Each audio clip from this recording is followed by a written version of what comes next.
CNBC आवाज Motilal Oswal studios में आपका स्वागत है। नमस्कार, मैं हूं आपके साथ आशीष चतुर्वेदी और आप देख रहे हैं खिलाड़ी नंबर 1। चलिए शो की शुरुआत करते हैं मार्केट के चेक के साथ। बढ़िया बढ़त है, इनफैक्ट इसे बढ़त नहीं रिकवरी कहेंगे। कल के मार्केट में गिरावट के बाद आज ग्लोबल मार्केट्स के चलते हालांकि अभी भी स्टॉक्स आप देख सकते हैं कि ऑफ हाइज का एक्शन देखने को मिल रहा है। निफ्टी 100 अंकों की बढ़त दिखा रहा है, जहां से खुले से वहां से थोड़ा सा नीचे आए हैं। बैंक निफ्टी इसकी भी रफ्तार धीमी पड़ी है, तकरीबन 200 अंकों की बढ़त के साथ यहां पर फिलहाल आपको कारोबार नजर आएगा। लेकिन सबकी नजरें टिकी है मिड कैप और स्मॉल कैप, जहां पर पिछले 3 दिनों से लगातार गिरावट आ रही थी। आज 1% की रिकवरी है, 600 अंक ऊपर आपको मिड कैप नजर आएगा। और बात करें स्मॉल कैप की तो यहाँ पर भी आपको एक्शन रिकवरी का देखने को मिल रहा है, आधे प्रतिशत है। लेकिन कंपैरेटिवली आप देखें तो निफ्टी और मिड कैप के मुकाबले स्मॉल कैप स्टॉक्स में रिकवरी कम देखने को मिली है। इनफैक्ट यहाँ पर भी ऑफ हाइज का एक्शन है। लेकिन क्या मार्केट की ब्रेथ में आया है सुधार? कल की बड़ी गिरावट के बाद आज क्या कह रहे हैं आंकड़े? तो आ गया डेटा आपकी स्क्रीन पर। आप देख सकते हैं कि आज बढ़ने वाले जो शेयर है मार्केट में इनकी संख्या काफ़ी अधिक नजर आएगी और ये लाल और हरी लाइन के बीच में अंतर भी आप समझ सकते हैं। कारण क्या है? 628 शेयर ऐसे हैं बाजार में जहां पर गिरावट आपको देखने को मिल रही है और 2238 ऐसे जहां पर आपको खरीदारी के साथ कारोबार नजर आएगा। क्विकली निफ्टी और बैंक निफ्टी इनके कंट्रीब्यूटर्स आपकी स्क्रीन पर आएंगे, समझ में आ जाएगा कि कौन से स्टॉक्स ड्रैग कर रहे हैं, कौन सा तेजी की तरफ कंट्रीब्यूट कर रहे हैं। टाटा स्टील, भारतीय एयरटेल, कोल इंडिया चला है बड़े दिनों के बाद, स्टेट बैंक ऑफ इंडिया यहां पर खरीदारी है। लेकिन दिग्गज रिलायंस, आईसीआईसीआई, एचडीएफसी बैंक और एसबीआई लाइफ ये निराश कर रहे हैं। टोटल 38 अंकों का ट्रैक दे रहे हैं, 108 अंक ऊपर तेजी वाले स्टॉक्स दे रहे हैं। बैंक निफ्टी की बात की जाए तो आप यहां पर देख सकते हैं कि वही एक्शन आपको नजर आएगा, क्योंकि आईसीआईसीआई और एचडीएफसी बैंक जब नीचे हों तो बैंक निफ्टी में थोड़ा सा इनहेरेंट दबाव बन जाता है। लेकिन आज पीएसयू बैंक और साथ में federal, AU, IDFC first bank ये बेहतर कर रहे हैं, तो यहाँ पर आप नजर रख के चल सकते हैं। ओवरऑल अगर आप देखें तो मार्केट की स्थिति स्थिर है। कल की बड़ी गिरावट के बाद रिकवरी का प्रयास है। लेकिन हमारे मार्केट्स के अलावा सबसे ज्यादा एक्शन आपको देखने को मिलेगा कमोडिटी स्पेस में और सिल्वर पर सबकी नजरें टिकी हुई हैं। अब आप देखिए कि तालमेल कुछ बैठ नहीं रहा है। अंतर्राष्ट्रीय बाजारों में सिल्वर बिल्कुल फ्लैट, लेकिन भारतीय बाजारों में आ रही है गिरावट। नतीजा क्या हो रहा है कि ईटीएफ में आ गया थोड़ा सा पैनिक, 12% नीचे सिल्वर का ईटीएफ है। एसबीआई का ईटीएफ देखिए, एचडीएफसी का, टाटा, सब में तकरीबन आप 10 से लेके 12% की गिरावट आप देख सकते हैं। और एक बार स्क्रीन पर आपके एमसीएक्स का भी सिल्वर का भाव लेकर आऊँगा, उससे आपको समझ में आएगा कि यहाँ पर क्या एक्शन देखने को मिल रहा है।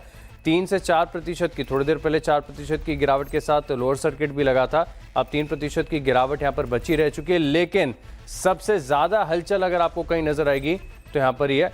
एक बार सिल्वर के बाद देख लेते हैं क्या गोल्ड में भी कुछ एक्शन खास देखने को मिल रहा है। तो ये भी आपकी स्क्रीन पर बड़ा इंटरेस्टिंग डेटा हम आपके लिए लेकर आए हैं, जहाँ पर आप नजर रख के चल सकते हैं। और बिल्कुल देखिए क्या पैनिक हो रहा है।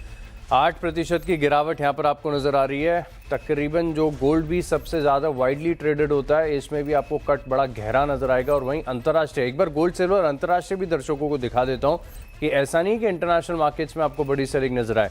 ये भारतीय मार्केट्स में जो थोड़ा सा प्रीमियम क्रिएट हो गया था वो टिक नहीं पाया है, और इसी के चलते आप देख सकते हैं आप गोल्ड एमसीएक्स में 1.5% की गिरावट। लेकिन एमसीएक्स में प्राइसिंग और ईटीएफ के प्राइसिंग का मिसमैच किस कदर देखने को मिल रहा है, कहाँ 1.5% और कहाँ 8%, तो बड़े अंतर के साथ। अंतर्राष्ट्रीय बाजार में देखिए बिल्कुल फ्लैट है, आधे प्रतिशत के करीब के कट यहाँ पर आपको गोल्ड में देखने को मिल रहे हैं। और सिल्वर भी ऐसा नहीं कि कुछ बहुत बड़ी पैनिक सेलिंग के साथ है। इनफैक्ट सिल्वर तो थोड़ा सा $93 के आसपास ऊपर ही चल रहा है। चलिए, बेहद इंटरेस्टिंग डेटा आ रहा है। लेकिन अगर आप ईटीएफ में ट्रेड कर रहे हैं तो थोड़ा सा सावधानी से भाव को देखकर और पैनिक ना कर ही ट्रेड करने की सलाह यहाँ पर निकल कर आएगी। हफ्ते की शुरुआत बड़ी इंटरेस्टिंग हुई। हमारे साथ जुड़े मार्केट एक्सपर्ट, तो करें शो में स्वागत। सबसे पहले हमारे साथ जुड़ रहे हैं वेवस्ट्रैटेजी.com के आशीष कयाल, सैमको सिक्योरिटीज के ओम मेहरा और जेएम फाइनेंशियल के तेजस शाह हमारे साथ। आप तीनों को नमस्कार, शो में स्वागत है। आपसे बात करें विस्तार से, इससे पहले अब तक की यानी कल 3:30 बजे तक की परफॉर्मेंस आपकी स्क्रीन पर समझ में आएगा कि क्या एक्शन यहाँ पर देखने को मिला। आपके पोर्टफोलियो में जो आइडियाज जोड़े गए थे, देखिए इंपल्सिव ट्रेड से बचे आशीष कयाल जी, 1% की तेजी आ गई। ओम मेहरा जी के पोर्टफोलियो में 9% का डेंट है। थोड़ी देर में अपडेटेड परफॉर्मेंस आएगी। आई होप कल की रिकवरी के बाद आज थोड़ा सा यहाँ पर पोर्टफोलियो में सुधार नजर आए। सिमिलर मूव है तेजस शाह के पोर्टफोलियो में 5%, लेकिन थोड़ी से इंतजार कीजिए, एक अपडेटेड तस्वीर भी आपके पास आएगी। अब समझ लेते हैं कि क्या एक्शन यहाँ पर देखने को मिल सकता है। आशीष कयाल जी, पहले आपके पोर्टफोलियो पर नज़र डालते हैं। क्या है आपके पोर्टफोलियो में और कितने शेयरों को ऐड करने का विकल्प है? आपका पोर्टफोलियो आएगा स्क्रीन पर। और इसमें एक HDFC बैंक यहाँ पर एग्जिट कर लिया, प्रॉफिट बुकिंग कर लिया आपने। JK टायर में आपने तो कुछ खास किया ही नहीं है, और शायद इसी के चलते आप अपने 1% के गेंस को बचा के रखे हुए हैं। लेकिन ये रणनीति भी आपकी काम आ गई, क्योंकि बाकी के जो हमारे दोनों खिलाड़ियों इनके पोर्टफोलियो में डेंट 5 से लेकर 9% का बड़ा गहरा है। कभी कभी मार्केट में ना ट्रेड करना भी अपने आप में बड़ा फायदा दे जाता है। इसका क्लासिक एग्जाम्पल आपने पेश किया है। लेकिन आज के लिए क्या रणनीति है? और अब थोड़ा सा मार्केट सुधरा भी है, तेजी की मंदी, क्या करेंगे सर आप? देखिए, बाजार अगर देखा जाए तो ओवरऑल रेंज में रह सकता है। और बिल्कुल ये जो पोजीशंस मैंने बनाई है वो इसीलिए ऐसे बनाई है कि नुकसान नहीं करना है। और अगर एक स्टॉक भी चल गया तो अपने आप मोमेंटम में 5-6% मिल जाएगा। तो फिलहाल तो रेंज में मेरे ख्याल से लग रहा है ओवरऑल निफ्टी ऊपर में 25,350 और नीचे में 24,980 ये एक रेंज में चल सकता है। वोलेटिलिटी ज्यादा रहेगी, लेकिन ऐसे में चलते हुए चुनिंदा स्टॉक्स में बाइंग अपॉर्चुनिटी मिल सकती है। और लार्ज कैप में से डाबर एक ऐसा स्टॉक है जहां पर अच्छा मोमेंटम बन रहा है। कल के दिन में एक अच्छी बाइंग आई थी और आज एक कंटिन्यूड अपसाइड मोमेंटम है इस स्टॉक के अंदर। तो डाबर पे लॉन्ग पोजीशंस क्रिएट करने की राय होगी। और यहाँ पे स्टॉप लॉस आपको लगाना होगा 510 का, और टारगेट है 580 का। 580 के टारगेट, 510 रुपए का स्टॉप लॉस। नजर रखिएगा डाबर पर। FMCG के स्टॉक्स पिछले 2 दिनों से स्ट्रेंथ दिखा रहे हैं मार्केट्स में, तो यहाँ पर रखेंगे नजर। चलिए अब एक काम करते हैं, ओम मेहरा जी के पोर्टफोलियो पर नजर लगाते हैं और यहाँ पर समझते हैं क्या एक्शन है। अब पोर्टफोलियो में सर पेन तो बड़ा गहरा है, 9% की गिरावट है। HCL टेक आपने बिकवाली की सलाह दी, एग्जिट कर लिया।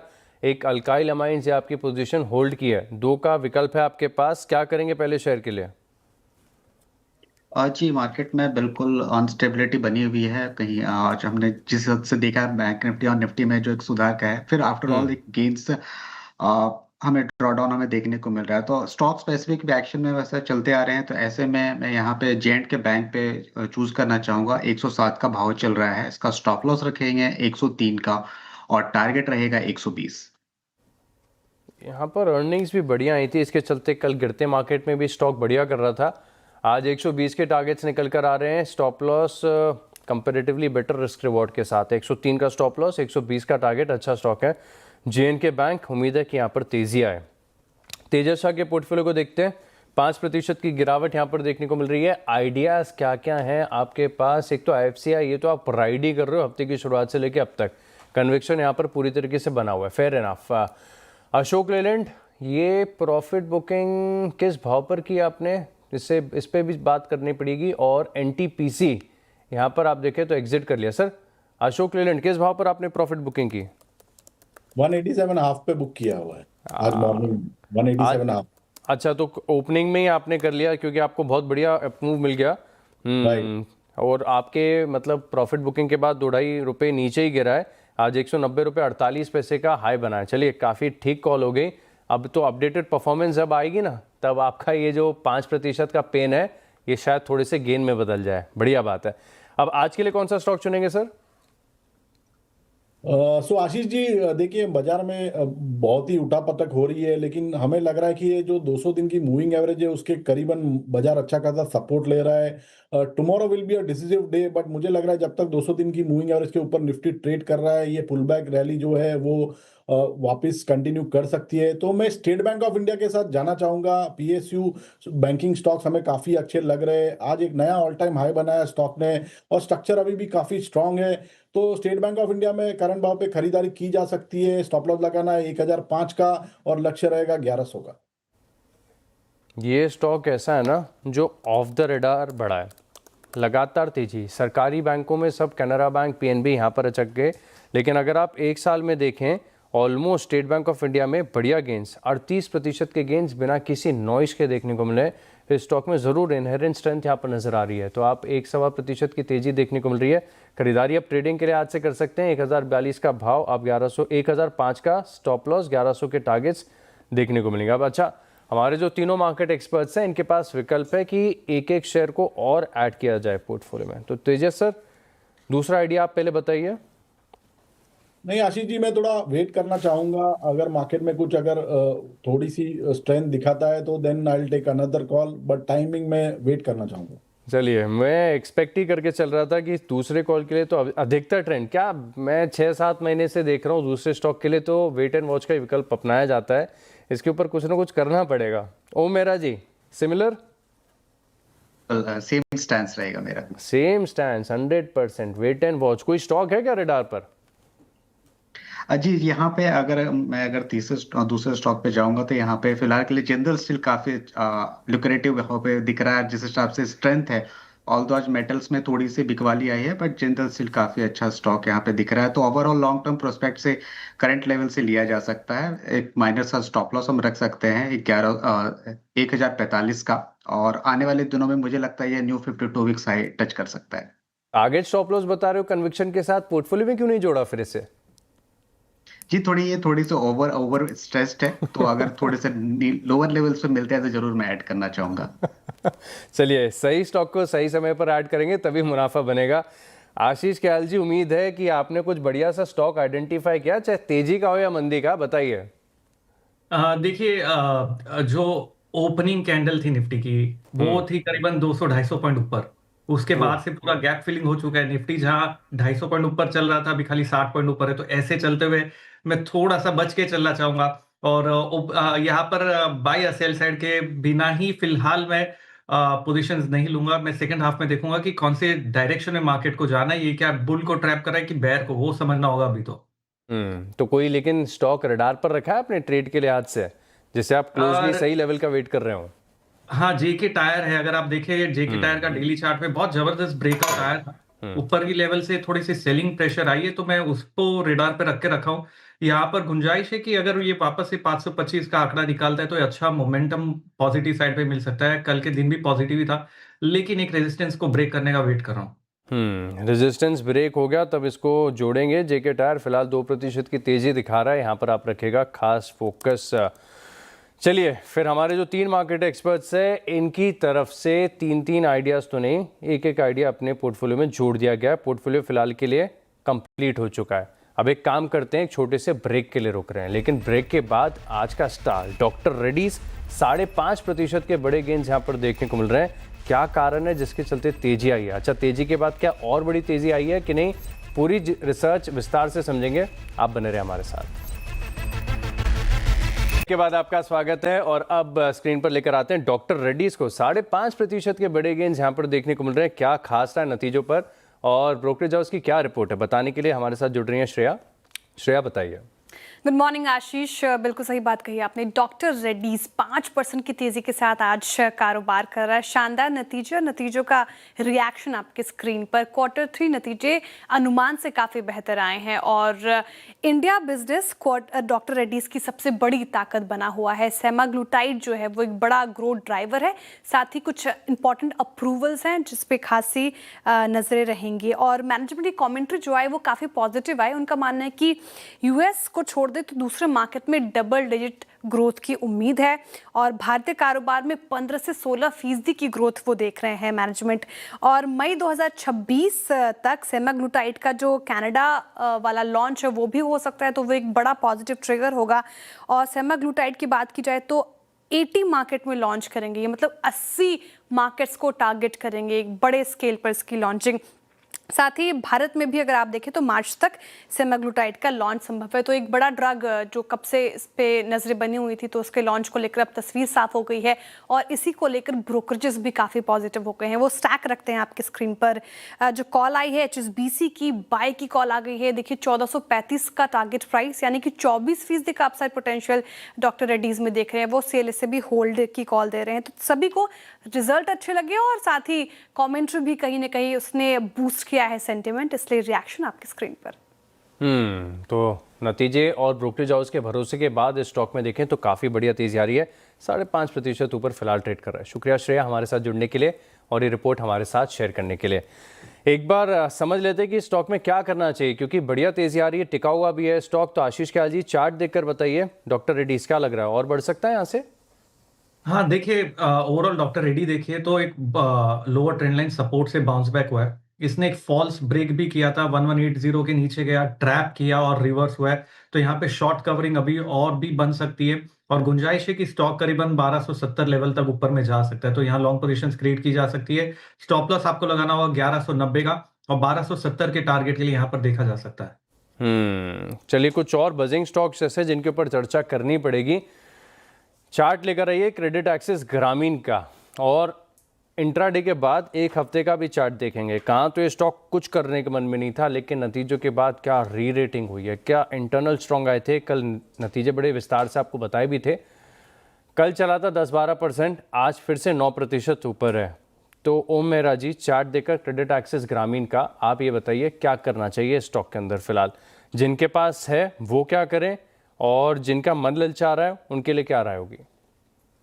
जी बिल्कुल, हमने लास्ट 2 दिन में काफी अच्छा एक रैली हमने यहाँ पे देखा है, बट ऑल्दो इस भाव से अभी फिलहाल के लिए फ्रेश एंट्री अभी बहुत पॉसिबल वे में नहीं देखना चाहिए। एक शॉर्ट टर्म पुल बैक है, बिकॉज अगर 2 से 3 दिन की रैली ऐसे मार्केट में है तो फिर भी एक पुल बैक हम रैली का वेट कर सकते हैं, जो कि अप्रॉक्स 1450 या 1440 के आसपास यहाँ पे दिखाई दे सकता है। उस लेवल पे ऑब्वियसली यहाँ पे एड ऑन किया जा सकता है। ओवरऑल काफी दिनों की कंसोलिडेशन के बाद है, तो वीकली चार्ट्स काफी स्ट्रांग होता हुआ नजर आ रहा है।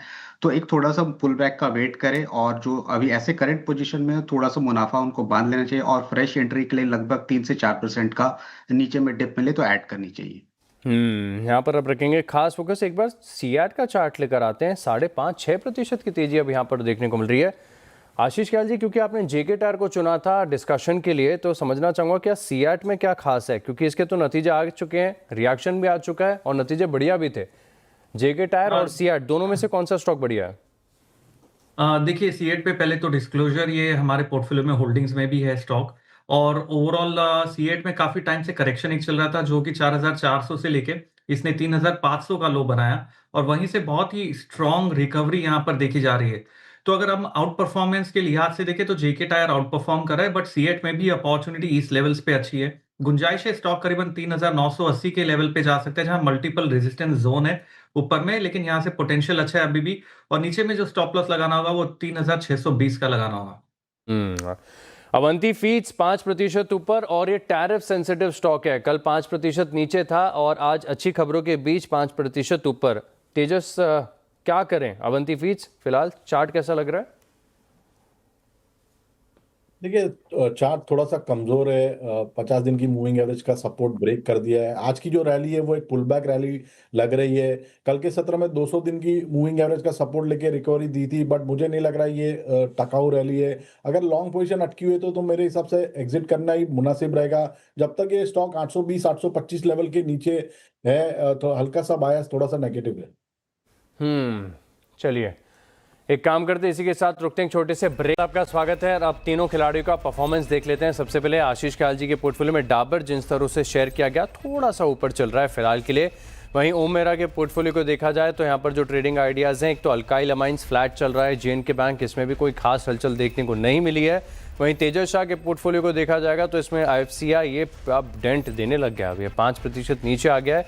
और स्टेट बैंक ऑफ इंडिया यहाँ पर आप देखें तो ऑलमोस्ट ये भी फ्लैट ही चल रहा है। फाइनल रिपोर्ट कार्ड आपकी स्क्रीन पर, अपडेटेड परफॉर्मेंस आ चुकी है। तेजस शाह एज एक्सपेक्टेड, अशोक लेलैंड ने सहारा दिया है। अब 5 से सिर्फ 1% की गिरावट यहाँ पर देखने को मिल रही है, लेकिन ओम मेहरा के पोर्टफोलियो में डेंट है अब पूरे 10% का। वहीं आशीष ख्याल जी बिल्कुल स्थिर अनचेंज्ड 1% के गेंस के साथ यहाँ पर फिलहाल परफॉर्मेंस देखने को मिल रही है। चलिए, आप तीनों मार्केट एक्सपर्ट्स का बहुत बहुत धन्यवाद हमारे साथ जुड़ने के लिए और ये कन्विक्शन आइडियाज़ हमारे साथ शेयर करने के लिए। इसी के साथ इस खेल में इतना ही, लेकिन आप बने रहेंगे CNBC आवाज़ के साथ। नमस्कार।